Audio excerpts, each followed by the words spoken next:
Samsung's big drives, data center dust bunnies, Equinix goes gigawatt, Cisco Coreweaves an investment, Wordpress stops your engines, Oscium geeks out, and who taps the tappers in this week's episode of the Gestalt IT Rundown.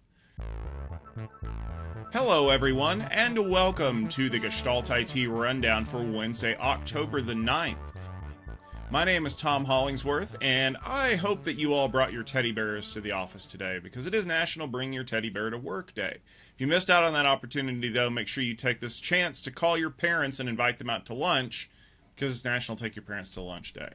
I'm going to have to pass on that, though, because my favorite co-host from the other side of the world is a little bit far away to take to lunch today, and that would be my good friend Alistair Cook. Al, welcome to the show. Thanks, Tom, and I will attempt to bring as much snarkiness as I can, as I'm well known for it. Also, I would like to point out that you're not old enough to be my father, nor am I old enough to be yours, but I will take my father out to lunch. Yeah, you know what? It's close enough. But the good news is that to tide you over until we get to that point, we have lots of great stories coming your way. And I'm going to go ahead and jump into the big one, big being about 1 terabyte in size, because Samsung Electronics has started mass production of the industry's first 1 terabyte quad-level cell, QLC, 9th generation V-NAND drive designed to offer high-performance, high-capacity solution for, yeah, you guessed it, AI applications. Also consumer products and enterprise SSDs, but mostly that AI thing. This technology features a 286-layer structure providing 86% higher density than previous generations, along with significant improvements in write performance, data retention, and reduced power consumption. You know, all the things you want in a drive. Samsung aims to strengthen its leadership in the growing enterprise SSD market, specifically around those pesky little applications that need AI. So, Al, a 1 terabyte super fast SSD that's an AI focused drive, what do you make of this? Well, of course, we know this just continues on the cycles we've seen before. Right? Higher density, smaller power consumption, and hero numbers that just keep going up and up. I like the idea of having the lower power consumption, so read and write performance on these drives is lower power demand than on previous drives, and that really helps when you're starting to produce these things as really high density servers. So we're seeing more adoption of things like the ruler, the extended small form factor formats of SSDs, or the massive capacity ones that are still in the U2 form factors. The ability to pack these things closely together is really important. And so high capacity and then not having huge amounts of power. We already know AI data centers are struggling with the amount of power that the GPUs require. So less storage power requirements has got to be a good thing. It is, of course, an arms race between Samsung and the other vendors. And of course, we will see over time more of these hero numbers coming out. The proof of the pudding, of course, is in the shipping product that gets in front of customers, that are being integrated into solutions that are being supported by the software platforms that sit on top. So the SSD doesn't sit by itself, but of course it can be one of those fundamentally limiting elements, particularly in AI training workloads where we do a lot of checkpointing of data. We need to hose out a lot of data from the GPUs out onto these SSDs, because while we're doing that, those SSDs are idle, and so the performance for these SSDs is absolutely critical. And that 86% increased density and 30 to 50% increased write performance is a really significant thing for those AI workloads, because while those GPUs are idle, they're really expensive still.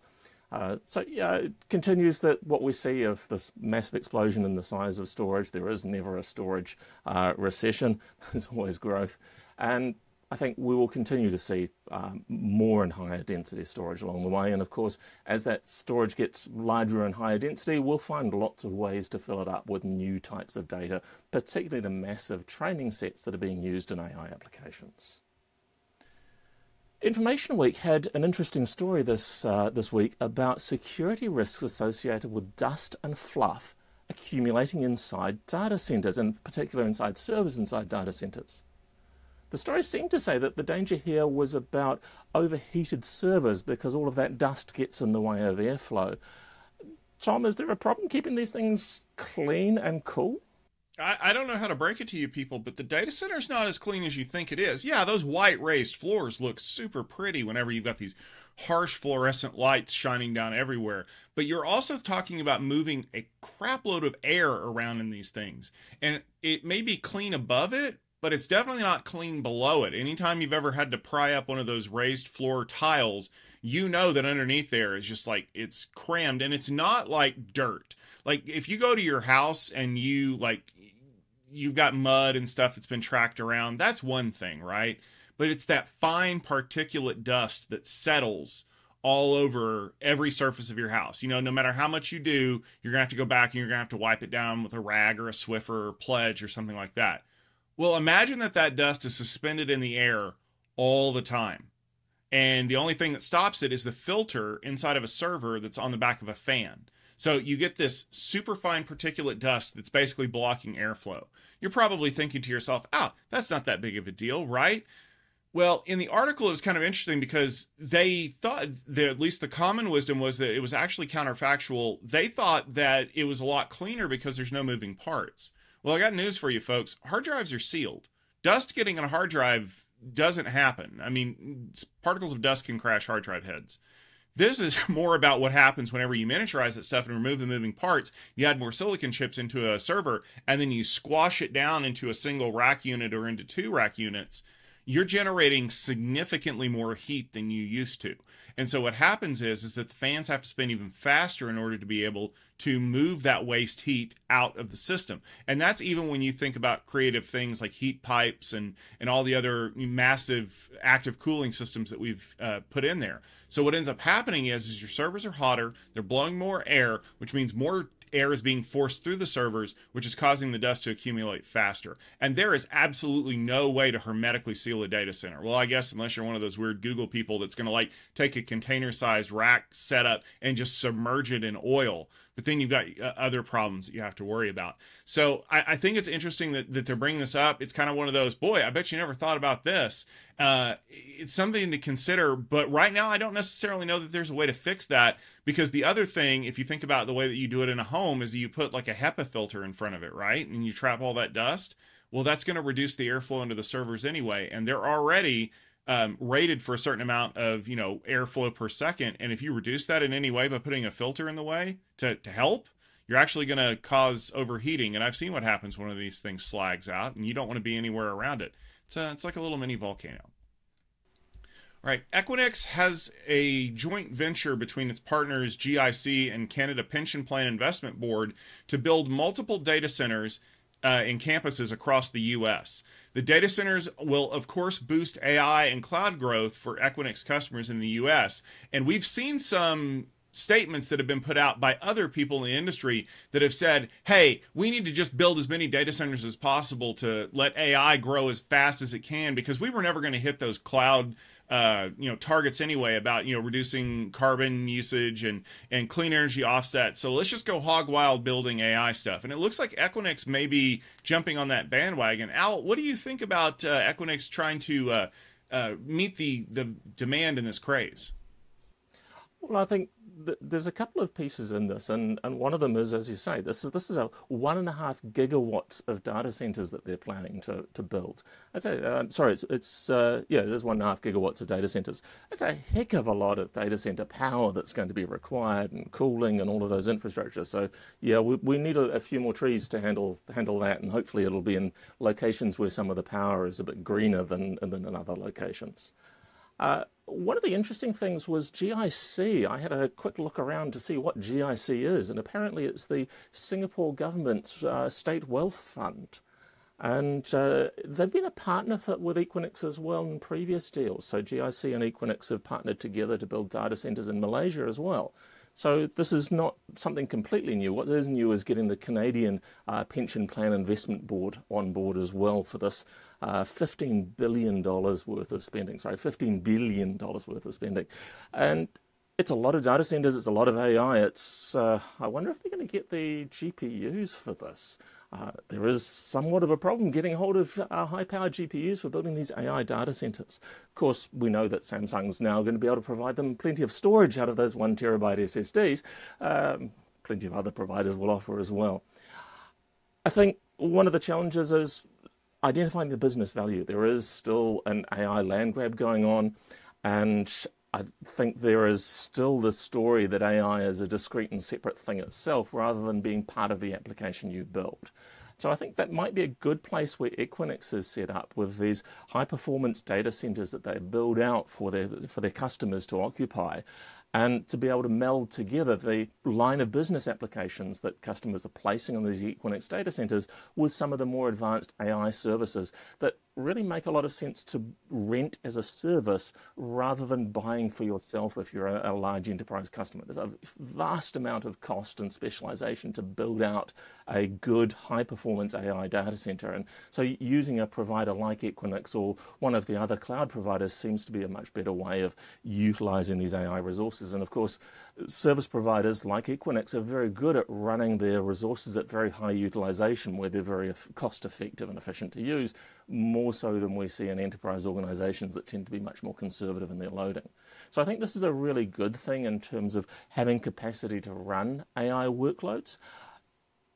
But I'm still a little cynical about companies actually getting on board to deliver business value, identifying how their business is going to get better, how they're going to get a return on that investment in their AI infrastructure. And these are bigger concerns for me than necessarily the availability of vast amounts of resource to meet some hypothetical requirement. Of course, still in the same space, Cisco is apparently looking to make an investment into Coreweave. Coreweave themselves have just recently had a Series C funding round earlier this year, and they're a popular company for cloud-based GPU services. Cisco's reported to looking to invest and raise the evaluation of Coreweave to nearly $23 billion. Analysts are wondering if this is a chance for Cisco to influence the transition from InfiniBand for these GPUs towards Ethernet fabrics, of course, Cisco being the champion of everything over Ethernet. Tom, you're a CCIE and presumably you believe Cisco has a really good story in this.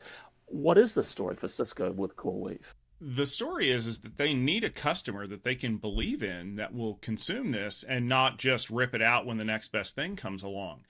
I know that Ultra Ethernet Consortium has been working really, really hard on, cloud providers because they're the ones who have the most to gain from sticking with a consistent infrastructure. If everything that you've already cabled is Ethernet focused, then if NVIDIA comes to you and goes, no, we got to do InfiniBand over all of this stuff because that's what our customers want and that's our best performance, they might be just a little bit hesitant, I guess would be a good way to put it, because they don't want to have to run all this new cabling. And worse yet, as soon as you do that, that pretty much dedicates that pod area to being that workload. You can't really move it around to different areas, and that actually impacts things like SLAs. So what, companies really want to do is they want to have a standard technology across all of it. And what Cisco is hoping to do is by kicking in a, billion or so dollars into Coreweave, what they're going to get out of it is a company that is going to look at everything and go, well, Cisco did give us a whole bunch of money. Perhaps we could try out some of the things that they're doing to help with uptick. Because the counterpoint to that is if all of these companies are basically using NVIDIA anyway, which from the sounds of it, they kind of all are, what happens if NVIDIA decides that what they're going to do is they're going to say, well, we're going to dump InfiniBand for this, but we want you to use NVLink instead, which is our proprietary protocol that enables GPU to GPU communications, and you're just moving money from one bucket to the other. Now, here's the kind of the behind the scenes thing. It feels a lot like late 19th century Europe, where everybody is everybody else's enemy, but everybody who's my enemy, the enemy of my enemy is my friend kind of thing. As long as NVIDIA claims that they can support multiple different types of transports, even if they're lower performance, then nobody can get mad at them for trying to corner the market and create a monopoly.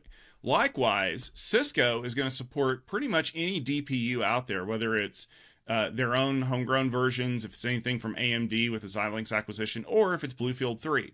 They really want to support Bluefield 3, though, because that is NVIDIA. And so the more active they can be in providing solutions for Bluefield, the more likely people are to maybe pick Cisco, because what they're hoping is that the companies that are familiar with Cisco are going to want to go with them over something that, while is highly performant, is perhaps untested from your engineering talent. And what Cisco's hoping is that they don't just decide to cashier everybody who works on that stuff, hire a whole bunch of new people who are familiar with NVLink and call it a day. All right, Matt Mullenweg, who is the co-founder of WordPress, believes that WP Engine is profiting off of the confusion between the WordPress brand and the WP Engine brand, which of course we all know that the WP and WP Engine stands for WordPress. WP Engine customers were briefly blocked from accessing the WordPress software distribution servers. That also prevented security updates to WP Engine-based websites. Now, after this flap hit the news, of course, access has been restored, but now Mullenweg says that it's time for WP Engine to pay up. They want millions of dollars for the license fees to be able to use the WordPress trademarks in WP Engine. As you might understand, WP Engine is a little bit hesitant to pay these fees. Al, would you pay up? You know, it's a difficult situation. I can see some sense in Matt Mullenweg's point of view, and it seems to very much be Matt Mullenweg's point of view, that WP Engine is providing a service that looks on the surface similar to the WordPress.com service. Now, WordPress.com and WordPress aren't the same thing. WordPress.com is the commercial hosting provided by Matt Mullenweg's company at Automatic, and that's the company that Matt wants WP Engine to pay for a license, because it's the trust, that the foundation that's behind WordPress doesn't actually own the trademark. As this sort of separation of entities was done, the trademark was moved, and it's Automatic, not WP Engine, WordPress, that owns WordPress. So I'm kind of confused here by the drive. I think one of the really telling things in this for me was around culture. So there must have been some grumbling inside of Automatic, because there was a post up that Matt offered any staff member at Automatic a very generous redundancy or severance package if they were uncomfortable with the moves he'd made. 8% of his staff took that offer. Now, you've got to expect that there are 2 or 3% who are ready to move, and if you make it worthwhile, they'll move, but 8 is a little higher.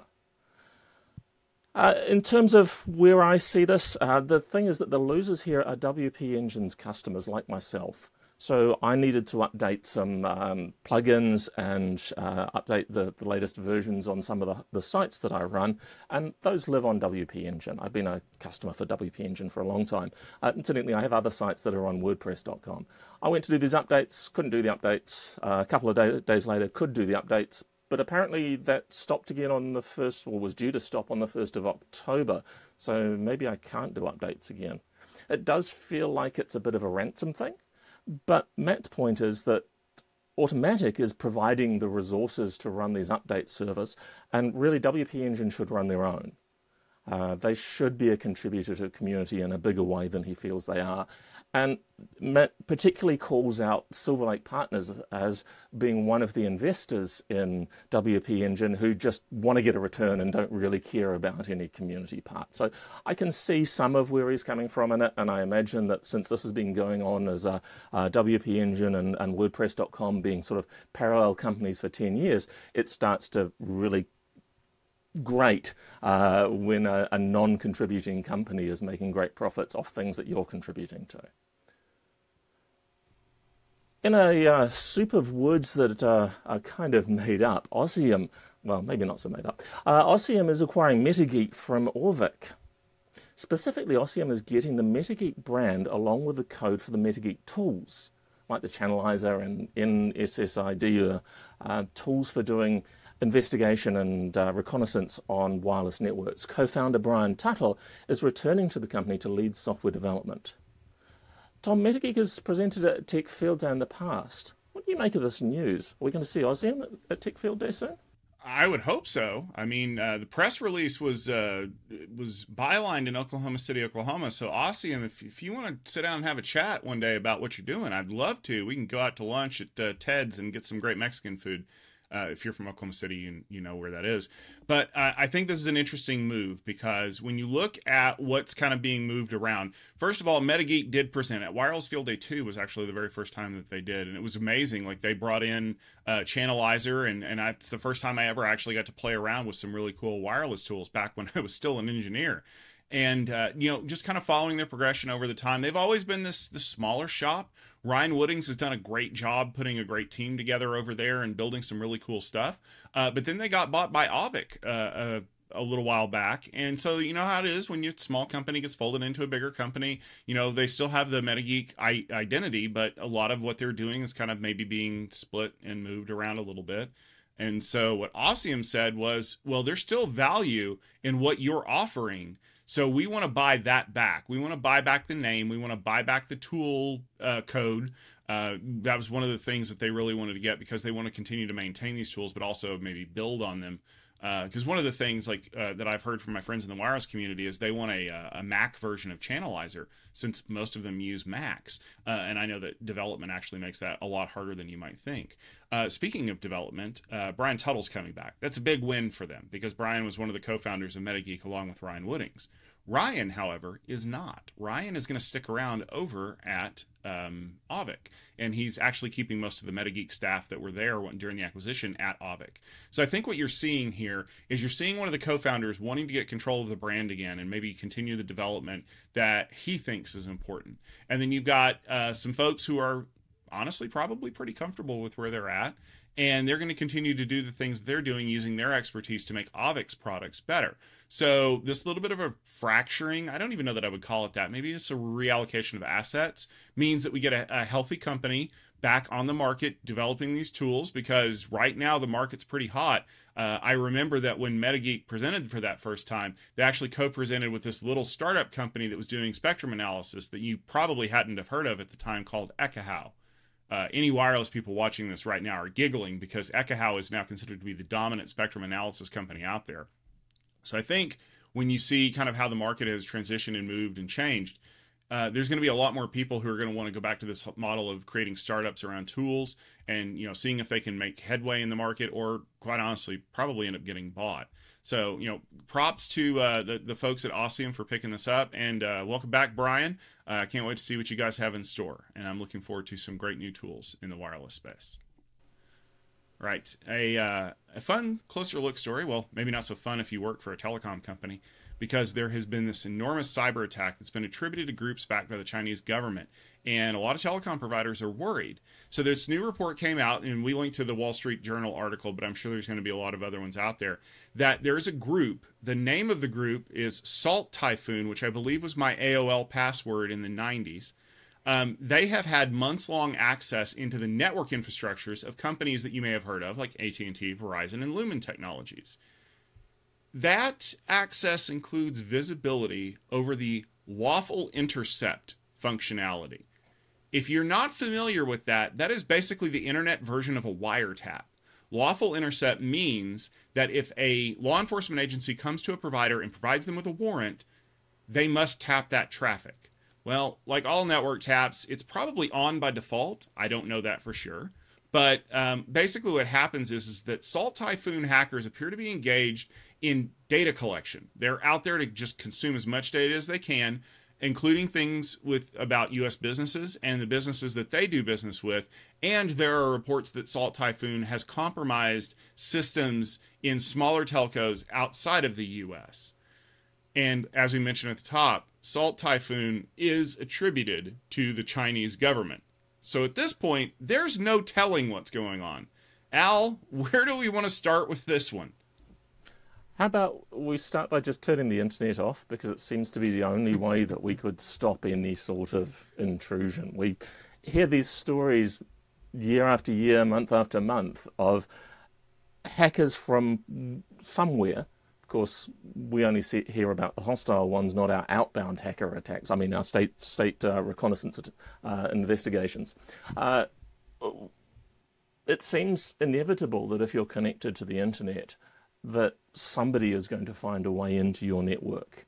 over time. If there is enough money and enough time, it's a little bit like having monkeys and typewriters. Eventually, your data is going to be exfiltrated and it's going to be teaching. In this case, I think possibly teaching an AI system within whoever the real backers of Salt Typhoon are, teaching an AI system how to interact with the US, in this case, organizations, because there's a huge amount of insight and communication going on here. And if you think of this as being all of the emails and web requests and all of the transfers of data between customers on these networks, that's a huge amount of information. Now, hopefully, the majority of the sensitive data has been encrypted in transit, that we're not just trusting that the telcos have these fully secured networks. Hopefully, we're working on the idea of having far less trust. I think if you're anywhere in financial, you have to do this. You have to encrypt over these links. And hopefully a larger numbers of more critical organizations, particularly the infrastructure organizations. We know there's been a tendency to target things like power generation and again, telcos' actual operations as a way of potentially enacting some electronic warfare in the future. So hopefully these things are a little more protected than just clear text messages being sent across these telcos' networks. How much confidence do you have of that, Tom? Do you think people are actually encrypting data, or are they just trusting that these telcos are perfect? Hold on, let me consult my encrypt by default table. None. And I'll tell you why. Because if lawful intercept could be quickly defeated by everybody encrypting things, we wouldn't have lawful intercept, or we would have rules in the US that prevented certain kinds of traffic from being encrypted. The fact that the government hasn't had to pass those laws yet tells you how many people are doing this. Oh, yeah, it's a VPN tunnel. I don't care. Well, all you got to do is put some kind of a tap on the end of the exit of that tunnel, and you don't need to worry about anything. I agree with you. Encrypt everything by default. Trust no one. Don't even trust your grandmother. Because if you are encrypting by default, then you know for a fact that the only people who can decrypt that message are the people on the other end, and you don't have to worry about these kinds of things. You can just kind of, oh, whatever. More worrying to me is, I think back to the Fifth Element. You know, everybody loves the Fifth Element, right? You remember Zorg was giving all of these guns to basically freedom fighters, if you want to call it that. And he was like, hey, just do whatever you want with them. What Zorg was really doing was he was field testing his equipment to make sure that it actually worked according to plan. Now, I want you to just replace Zorg with the Chinese government. I want you to replace those freedom fighters with Salt Typhoon. And I want you to replace that really futuristic-looking plastic gun with hacking tools.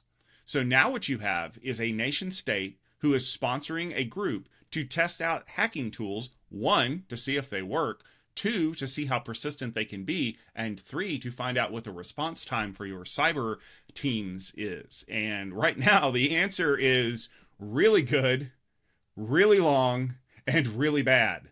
So I think that what's going to happen is that, yes, the data is valuable because they were in passive mode. And we all know, thanks to that beautiful movie Jurassic Park, prey distinguishes itself through movement.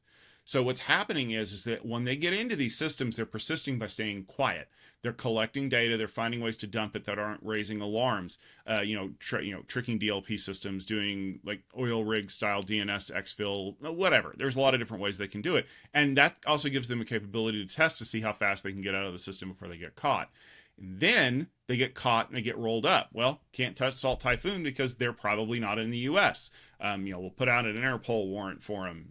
We'll catch those dastardly robbers. But more importantly, what happens now is that the people who are developing these weapons have an actual field test. They have real data, and they know where they need to tweak it to prevent things from happening. So maybe they're fine with the amount of time that it took for them to be detected, but what they're actually wanting to do is they're wanting to double the throughput so they can exfiltrate more information. Or maybe they're going to configure it so that if they do get caught, there's kind of a dead man switch payload delivery that mass encrypts the whole system or just deletes all the files. No matter what, that's a valuable resource.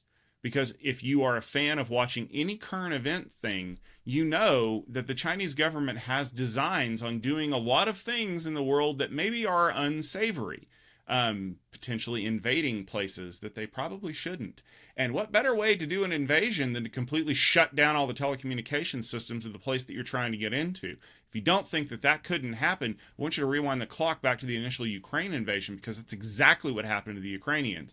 They faced a massive denial of service attack even before the first tank rolled into Ukraine, because it turns out that in a modern war, hours can make a huge difference. So I think what we're seeing is almost like a field test of new tools and weapons. And so far, at least to me, I think they passed. You know, the scary thing is we only know what we've detected. What we don't know is what we haven't detected.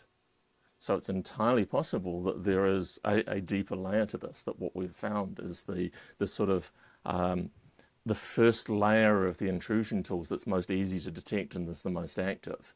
And that gives then the attacking team a little bit of warning that they're on notice and they need to, you know, in the same way that as an organization that's under attack increases its security stance and says we're going to take more false positives because we know we're under attack. Well, the same thing happens red team side, right? We know we've been spotted, so we're going to lay low for a little while and just see where else we get. We may only have detected the first layer. This may go 7 layers deep, trying not to get too paranoid, but of course in national security circles, paranoia is table stakes. And this having multiple layers, much depth is also table stakes. I think you're absolutely right around the warfare. Information is absolutely vital on a modern battlefield. We know that the ability to see what's going on, the fog of war, is a real thing that gets in the way of any kind of movement and coordination. And so absolutely this could well be the testing of some tools that might get used at another time. And we do know there's been quite a bit of saber rattling around the South China Sea and the Taiwan Straits recently. Hopefully that doesn't bring us to another war zone, because we have way too many of those at the moment. Absolutely. Well, the good news is that you don't have to worry about us laying low, because we have a lot of field day events coming up that are going to be talking about actually some of the things we talked about here in the show. Coming up next week, I'm going to actually be in California, in San Francisco, for Security Field Day.